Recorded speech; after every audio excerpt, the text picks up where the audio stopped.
Hi, my name is Lids Madansalan from BS at English 1A, and I will be talking about the cultural heritage in Visayas.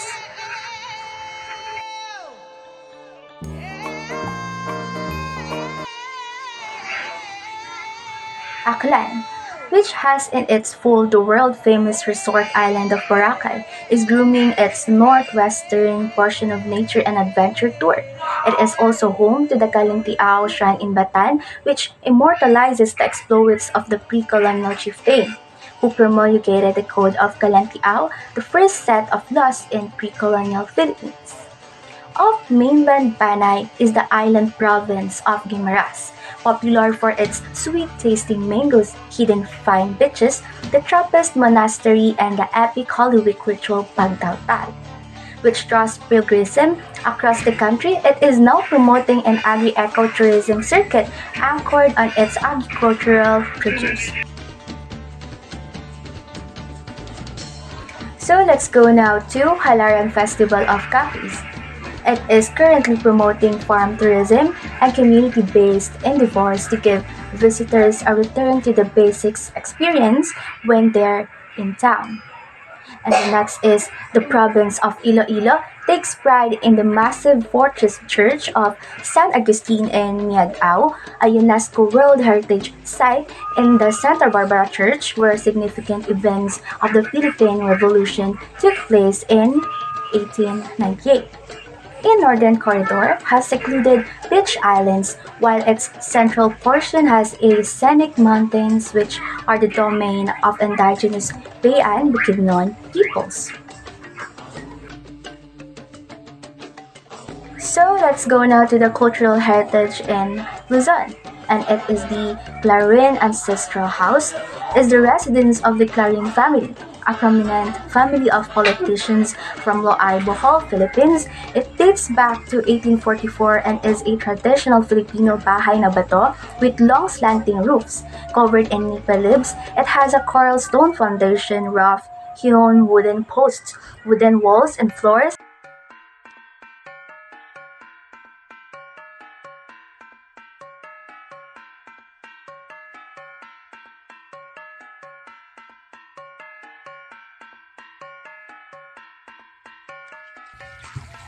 Good day everyone, I'm Roger Adornado and I'm going to share to you guys another cultural heritage in Luzon.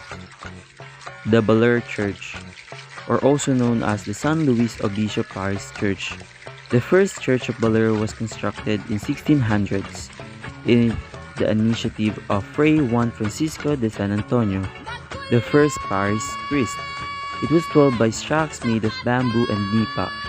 In 1700s, the building was improved and made of stones, rocks, plastered together by lime and honey. In 1735, this church was destroyed by phenomenal tromba marina. They moved in town in land about 8 meters above sea level and built their church at the highest point they could locate. It is where the church now today.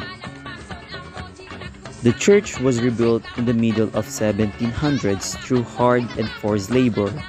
The men were made to make a beeline from the church yard of Munting Gazang where the blocks of corals were transported by hand to the construction site to from the walls of the new church plastered by lime and honey. By 1798, the church was almost complete. This was the old historical famous garrison during Spanish regime and the last pocket resistance of Spanish armed force of surrender to American troops from June 1898 to June 1899.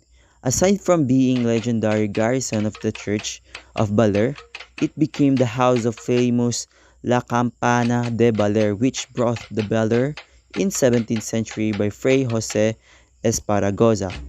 It had become famous because its echoing sound which reverberated up to distant place of Baler, San Luis Maria, and Dipacalao.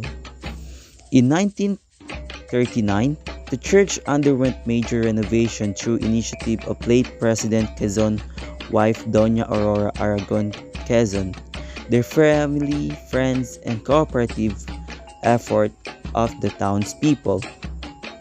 The church was proclaimed as the one historical landmarks of the Philippines by National Historical Institute on February 29, 2000.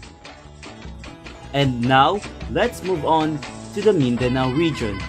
One of the cultural heritage of Mindanao is the Maranao people. The Maranao people are also spelled Maranao or Maranao, and Maranao is a term used by the Philippine government to refer the southern tribe who are the people in the lake. Maranao people are known for their artwork, weaving, wood and metal crafts, and epic literature such as the Darangen. The Marano peoples are superstitious. They believe in hidden powers of anting-anting or amulets. These items which wear on their necks, arms, or legs believe that it brings a good luck to them. Okir.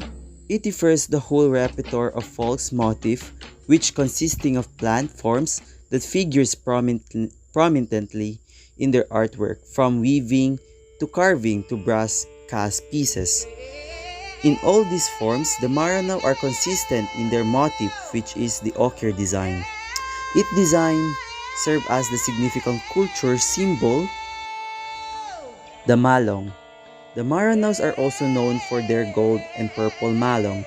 The malong has many uses depending on the need of the wearer. It can be used as the cape, coat, blanket, or umbrella. Maranao or Maguindanao women wear the malong over the blouse called arbita. Also, they wear turban called kombong made of masking fabric.